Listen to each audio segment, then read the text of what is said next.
Wolpert.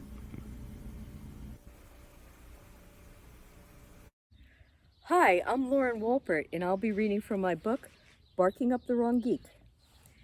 Page 134, The Soldier. The man in the maroon Chevy followed the carnival for 5 days before being discovered. No one bothered to question him. Questions asked, responsibility taken, liability incurred. There seemed to be an inordinate lack of curiosity considering mankind was involved. Gossip created civilization. No pyramids of marble columns were to be left here. He wore his hair close to his head but natty like a newborn pup. His freckled yellow skin gave him a past. His gray eyes held no future. He kept his wheelchair in the back seat along with an extra shirt and pants. He sat on a lambskin cushion that didn't stop the sores. During the summer, he drove with a towel over his lap and nothing else. The peanut butter jar he peed in was the predominant smell, over and above the pine air fresheners that hung in a clump from his rearview mirror next to a red paper poppy and his purple heart. They stayed with him like brothers. Sometimes he pulled off the highway and imagined the stars over him, beyond the light, beyond the clouds, beyond the roof of the car. He knew there was a God, and still might be, if he only had a sunroof to confirm and verify. The soldier gave the fair young man in overalls and no shirt 4 bits to dump and wash out his jar. He never saw the jar again. He spent the day cruising around for the boy.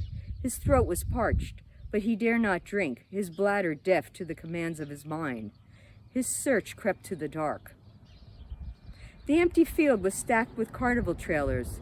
The fair young man was freshly washed, his hair parted on the side and glued to his forehead to keep it from falling into his eyes and blocking his view of the lights and sounds and pretty girls. His new dungarees were folded twice into neat cuffs. He was with the prettiest of the girls, and since she smiled her hellos and swayed on the balls of her feet during goodbyes, she was the prettiest of the prettiest, which was pretty. Though he could have bought 2 cotton candies with the 4 bits, he liked cotton candies and could have eaten both. He bought only 1. He shared that cotton candy with her. He hoped to find something sweeter, and what could be but a first kiss, quick and stolen under the shroud of warm pink sweet spun sugar. A thread of sugar hung from her mouth. He removed it with a peck of his lips. She blushed and looked down, but did not say, "Oh, you're so gross."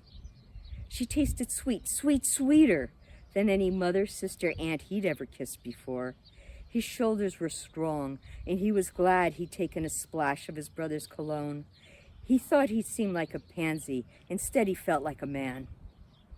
He thought he'd never noticed the car lights behind him as they walked arm in arm towards the Ferris wheel. He prayed, knowing there was a God. Let the Ferris wheel stop when we're on the top. Let her be scared enough to hold me close. Amen. There is a time to forgive, thought the man in the maroon Chevy. This isn't one of them. A time to forget. He can forgive his mother. He can forgive his father, the friends who said goodbye, the ones who didn't, the dog that died, his country, his God. But there was no forgiving the skinny kid who ran off with his peanut butter jar. The boy was killed instantly. The girl lingered for 2 weeks. He felt bad. A man might do many things and think a few things more, but one thing is for sure, a man has got to pee. This is Lauren Wolpert, and that was from my book, Barking Up the Wrong Geek. Please like and subscribe. Push all the buttons.